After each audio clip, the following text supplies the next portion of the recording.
Hello listeners and viewers, आज हम बात करेंगे पोस्ट वैक्सीनेशन केयर।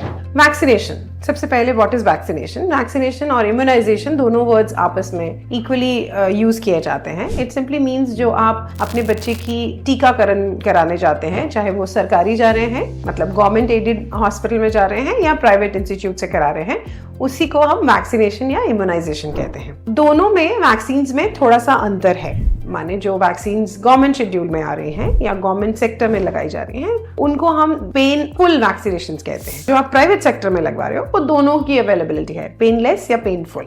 इन दोनों इंजेक्शंस में बनतर का फर्क है, माने वैक्सीन का जो मॉलिक्यूल जब बनाया जाता है किसी भी इन्फेक्शन के अगेंस्ट, तो किस हिस्से से बनाया जाता है, किसके अगेंस्ट कुछ एंटीजन को लेके उसकी एंटीबॉडीज की प्रिपरेशन करानी है बॉडी में, उसके ऊपर डिपेंड करता है। तो अगर वो होल सेल है, W जिसके आगे लिखा है, तो वो पेनफुल है जो गवर्नमेंट सेक्टर में अवेलेबल है। और अगर उसके आगे A लिखा है, माने वो पूरे सेल से नहीं किसी एक भाग से है, A सेलुलर है, तो उसको हम पेनलेस कहते हैं, जो दोनों ही फॉर्म्स अवेलेबल हैं प्राइवेट सेक्टर में। सो इट्स वेरी इंपॉर्टेंट कि जिस दिन भी आप अपनी वैक्सीनेशन के लिए जाएं, मेक श्योर दैट आपका बच्चा बिल्कुल ठीक हो। कई बार हमारे बच्चे को हल्की खांसी है, जुकाम है या फिर नॉट फीलिंग वेल मदर को लग रहा है, तो हम इंजेक्शन के लिए पहुंच जाते हैं, बट वहां डिस्कशन नहीं करते। So it's very important as a prerequisite that you should know and talk to your doctor in case your baby is having any problem, for that matter any, even decreased feed intake for the last 2 days, it's a problem.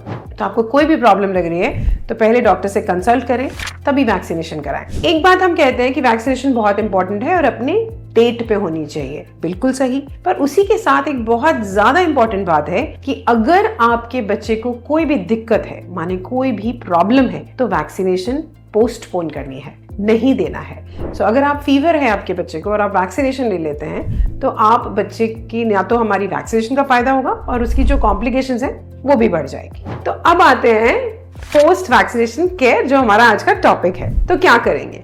Vaccination से पहले make sure that आपके baby ने feed लिया हो, because जो भी vaccination है उसके काफी देर बाद, माने नियरली 20 to 25 मिनट्स बाद आप फीड नहीं करा सकते हैं। सो इट्स इंपॉर्टेंट कि आप वेल फेड बेबी ही लेके जाए। इसका एक और फायदा है, एक वेल फेड बेबी रोएगा कम अपनी वैक्सीनेशन के दौरान। सो फीडिंग करा के ही जाइए बच्चे को। नंबर 2, अगर आपके डॉक्टर ने आपको एक प्रिस्क्रिप्शन दिया है जिसमें क्रोसिन या पैरासिटामोल जिसको हम कहते हैं, उसका अमाउंट लिखा है, तो वो मेक श्योर आप उसी स्ट्रेंथ का खरीदें जो डॉक्टर ने मेंशन किया, बिकॉज हर स्ट्रेंथ की डोज अलग होगी आपके बच्चे के वेट के हिसाब से। बेदिंग, नहलाना है कि नहीं नहलाना, ये बहुत इंपॉर्टेंट क्वेश्चन होता है और बहुत फ्रीक्वेंटली आस्क्ड क्वेश्चन है कि वैक्सीनेशन के बाद नहलाना है कि नहीं।